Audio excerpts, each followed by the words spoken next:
এর সূত্রে প্রতিদিন এই রাস্তায় আমাকে যেতে হয়। এর জন্য দেখা হয় আমাদের পানি ফল বা জলসিঙ্গারা বা চেস্টনাট, যে নামেই ডাকুক না কেন, এটা প্রচুর উপকারী আমাদের। অ্যান্টিঅক্সিডেন্ট শরীরের কোষকে অক্সিডেটিভ স্ট্রেস থেকে রক্ষা করে এবং রোগ প্রতিরোধ ক্ষমতা বাড়ায়। ওজন নিয়ন্ত্রণে সহায়ক, কম ক্যালোরি ও ফ্যাটবিহীন হওয়ায় জলসিঙ্গারা ওজন কমাতেও আমাদের সাহায্য করে। আর ফাইবার পেট ভরে রাখতে সাহায্য করে। কাশির উপশমও কার্যকারী, জলসিঙ্গারা গুঁড়ো করে বা রস জলের সঙ্গে মিশিয়ে খেলে এটা আমাদের শ্বাসকষ্টের উপসর্গ কমাতে সাহায্য করে।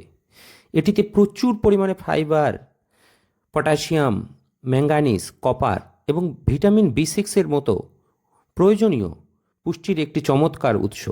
গর্ভাবস্থায় উপকারী, গর্ভাবস্থায় ভ্রূণের সঠিক বিকাশের জন্য প্রয়োজনীয় ফলেট সমৃদ্ধি হওয়ায় এটি গর্ভাবস্থায় একটি উপকারী খাবার। শক্তি সরবরাহ করে, এতে উচ্চমাত্রায় কার্বোহাইড্রেট থাকে যা শরীরকে দ্রুত শক্তি যোগায়। তাই এটি উপবাসের সময় খাওয়ার